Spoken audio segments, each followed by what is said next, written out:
bona bamdonsile umfana bathi hayi angeke umthole umfana uma ngabe ikhanda lakho lingakabi right ngoba siyakutshela ukuthi lo muntu lo ohlala naye uyingozi kanje kanje. Yes. Okay, ngamanye amazwi uma womfana ohlala eFree State useyakunqabela ubona ingane. Wenzela ini? Wenzela uprotector ingane. Okay. Yeah. So wena wathi mina ngiboni ngaleso sikhathi because mina ngijwayele mina ngijwayele ingane inami because ingane ikhule ilento uzihlala nabo. Khuliso wena. Yeah, ibona le nto le. So when uyahamba kuye eFree State ufuna ukubona ingane yakho ngenkani. Yebo. Kwenzekani eFree State? Mekufika ke eFree State ingane ayikho. Yabo ngithatha umfana omncane wakhona uyongikhombisa ukuthi ingane ikuphi. Yabo. Sifike lapho ingane ayikho. Yabo. So now iyona ngimcela umfana kuma parents akhe na kumalume wakhe ukuthi ngicela umfana ngikhombisa la ingane ikhona. Yabo. Hayi ngempela ke sihambe. Yabo. Ayongikhombisa kanakekho. Kusho ukuthi umfana naye abaleke naye protecting ilentuza uyena. Now leyo nto leyo ye kidnapping ayikho. Okay. Yeah. Sibeke nje eceleni leyo no ayikho. Nayo leyo kudlwengulwa ayikho. Imana ke leyo kudlwengula ke nayo futhi ayikho kodwa ke kunama segments akhona ukuthi this man njengoba ngishilo mengiqala ukuthi there is a manipulation.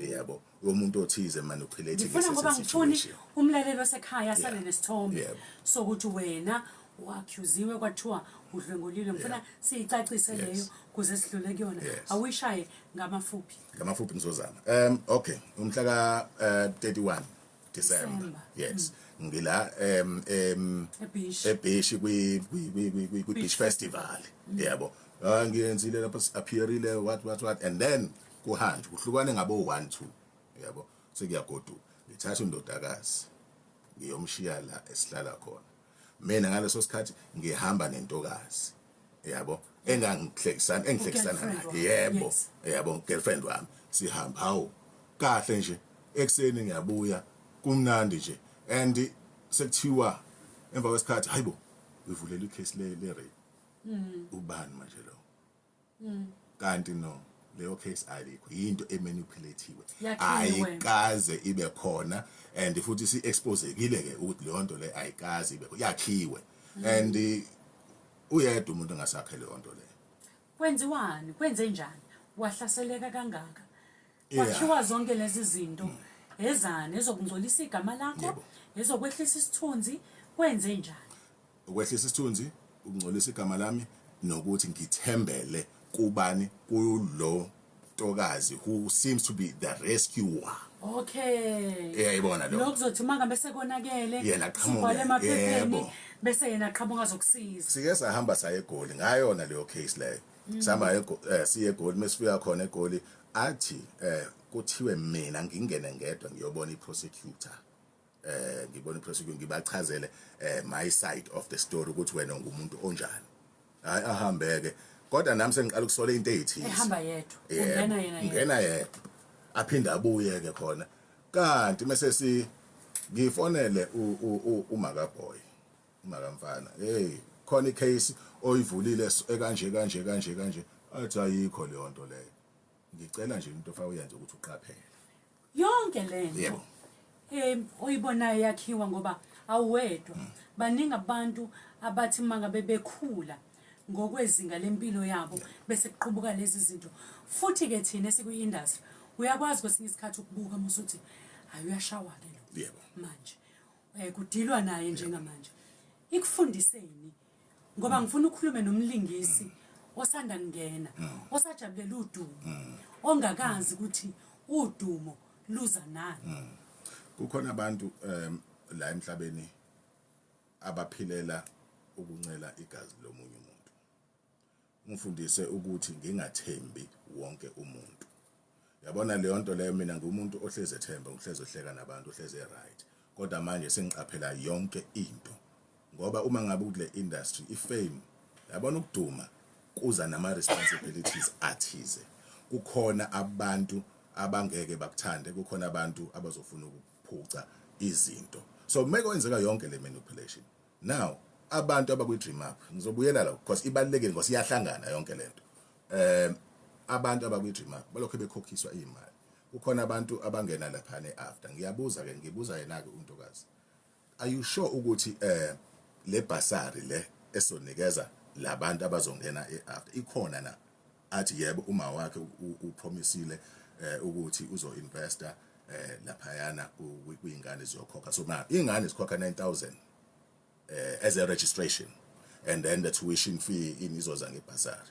yes ikhona ngiconfirme noma wakhe tata mawakhe ngempela ikhona lento le naw manje uma wakhe angaze ngikhulume naye efonini angimazi ngimazi ngama-email ikhona ngempela nalento athi yebo ikhona in bafake lakhe sure bafunde abantu eafter mina ngazi ukuthi abantu bakhokhelwe imina yes engasayini ukuthi abantu balapha ngoba i-dream up as a face kuzowaziwa vele ukuthi yabo ngize mina ngahlehla kuyona i-dream up ngoba ngiyabona ukuthi lezi zinto ezenzakalayo under i-dream up which is under my face under my name ayihambisani nomthetho ngihlehle ke mina ke hawu abantu bakhuluma ngizwa nje bangene emaphepheni kuthiwa baphumile esikoleni akukhokhiwe ngibuye hawu kanti ngoba wena wathe kukhokhiwe lapha ya uma wakho uyifakile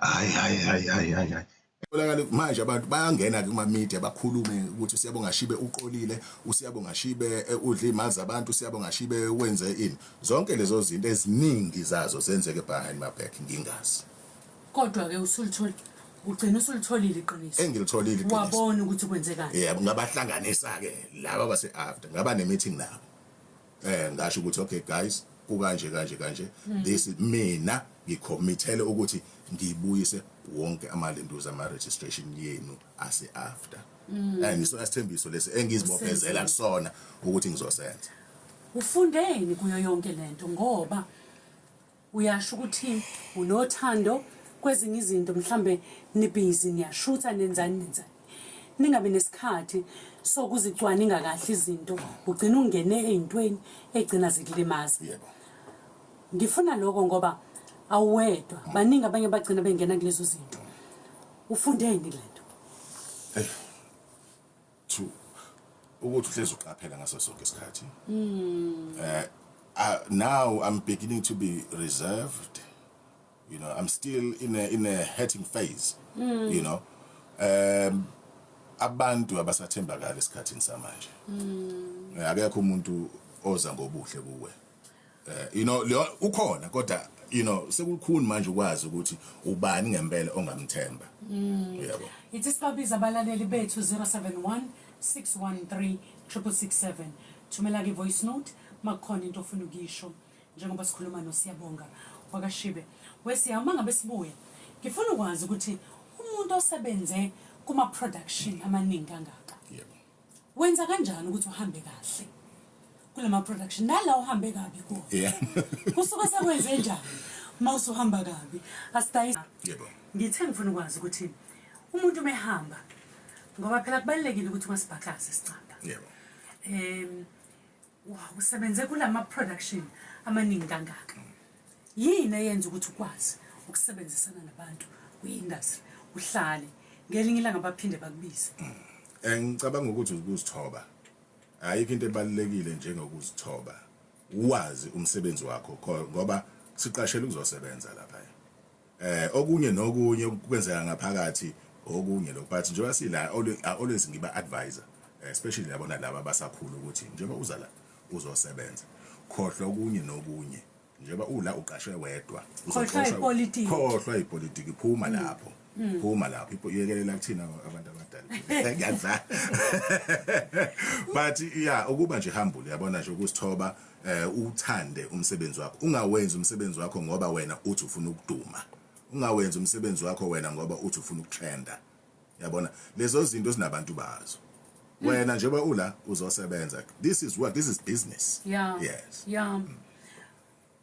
kwi-industry abanye abantu bacabanga ukuthi mawuhlonipha uproducer mhlambe wahlonipha udirector uqedile kumbe nabanye abanezikhundla kodwa le industry nabantu abaningi i-value chain othola ukuthi lo yamama okuphakelayo ubalekile nayo kakhulu tshela abantu ngeindustry nokubaluleka kokwazi ukuhlonipha wonke umuntu yes ayikho into ebaluleke njengaleyo ngoba i-industry lesikuyona encane ngozofika sazana sonke uzofika ungidelele la and then most often umsebenzi uthola ukuthi imini iboss yalowo msebenzi ngizokubuza ukuthi awusadele nje kade udelela kule production yebo so ukuzithoba nje njengoba ngishilo nje ukuthanda umsebenzi wakho and wenze sure ukuthi wonke umuntu umtreater with respect regardless umsebenzi wakhe wena ungathola ukuthi uyawu-undermine lo umsebenzi lo muntu lo awenzayo kanti ubalekile kwilentuza kwi-food chain kwi-value chain yayo yonke because kulo msebenzi yonke i-department ibalekile ngikhuluma ngesound ngikhuluma catering ngikhuluma you know wardrobe every department ibalekile le industry angeke ikwazi ukuba khona ngaphandle kwenye department so kukuwena ukuthi wenza njani mina I always condone ukuthi umuntu kufanele ahloniphe umuntu kufanele ayithobe umuntu ufanele umsebenzi wakhe hlonipha umsebenzi wakho yebo ukubandakanya nani nokufika ngesikhathi ukufunda iscript ngendlela sengisho specific ke manje kuloko okwenzayo wena kuhlanganisa akukho okubalekile njengokufika kwesikhathi yazi mina uma ngabe ngizolandwa lese ngihlele endlini ngizoshutha mekuthiwa ngizolandwa ngo6 mina ngapha5 sengihlele sengilindile lo muntu ozongilanda esethini mina ngijwayele ukufika an hour before or 30 minutes before kwi-audition ngifika mina an hour before ngoba yini uma ngifika khona amanezi fine yabo ngilusinabe ngingene sengiready manje ngizofika kani sengijaha isikhathi and nomuntu ongilindile uzobona ukuthi ayikho lento is not serious lo muntu lo yabo so kubalekile ukugcina isikhathi kubalekile ukufunda iscript abantu abaningi benza ini befunda iscript bafunda ama lines abo kuphela and leyo nto leyo wrong kanti fa ufunde sonke istory usunderstand sonke istory ufunde iscene wonke ama scene la okhona lo muntu lo ufunda ama lines alo muntu lo ozoku actor naye ngoba kukhona la sekuflowa khona ngempela ke lapho where umuntu azothrowa iline yabo yebo ngipassionate ngale nto ekhuluma ngayo hey ugibele embedeni ujabulele kambe ubani lo mama lo ubani umama lo osizayo isithando sakho sangasese unomfundo ugibele embedeni sekimise okamisa amadolo ngahleka ngihlekisa ukuthi ngithi ayikho ke kwi-script ayengekho vele yabona ke ayikho kwi-script izona izinto ke yabona uma understand the character khona izinto okwazi ukuyi-add zibe relevant kuleyo situation and leyo nto leyo yenza iscript sibe uma abuhlele ekhaya uyibuka into uyayibona ukuthi ihlangene yabo khona izinto fa uyi-add nje add ama spice umdala njengawe kwi-industry usahamba ama-audition kuhlukile yebo siyahamba ama-audition kodwa fire on the spot ngicela ukacomment manje but yes siyahamba ama-audition okay yeah ikusasa lakho hayi ngizokuyeka ikusasa lakho kwi-industry uSiyabonga Shibe idream yakho isasele iphupho lakho elikhulu elisasele ngaphakathi lithi angakaphumeleli uma ngabe ngingakawenzi ama production akwangawami and ahambe umhlaba wonke yabona mobheka abantu abanjengobabu Anand Singh mobheka abantu abanjengo Tyler Perry I have to have my own studio my own production I need to do it I need to go international I always say kubantu uma ngabe bengibuza ukuthi are you a South African actor or are you a Durban actor or what no I'm an international actor because I am international and no two ways about it yabo ngi-international umuntu osabalalisa ikhono lakhe umhlaba wonke so ke uma ngabe ngikwazile ukuyenza lento ngifake isivivaneni sala iKZN ukuthi iKZN because I've always ukuthi ngigqaje ngayo iKZN uma ngabe iKZN izokwazi ukuthi icompete nomunye umhlaba wangaphandle ngikhuluma ngeGoli ngikhuluma ngeCape Town ngikhuluma ngomhlaba mina worldwide then ke mina ngizobe sengifulfillile idream yami yo ake sizwe kancane abalaleli bethu ukuthi bathini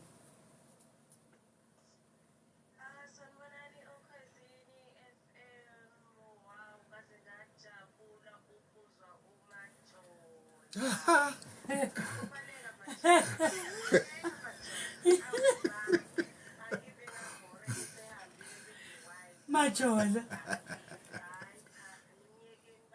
mase siyagadla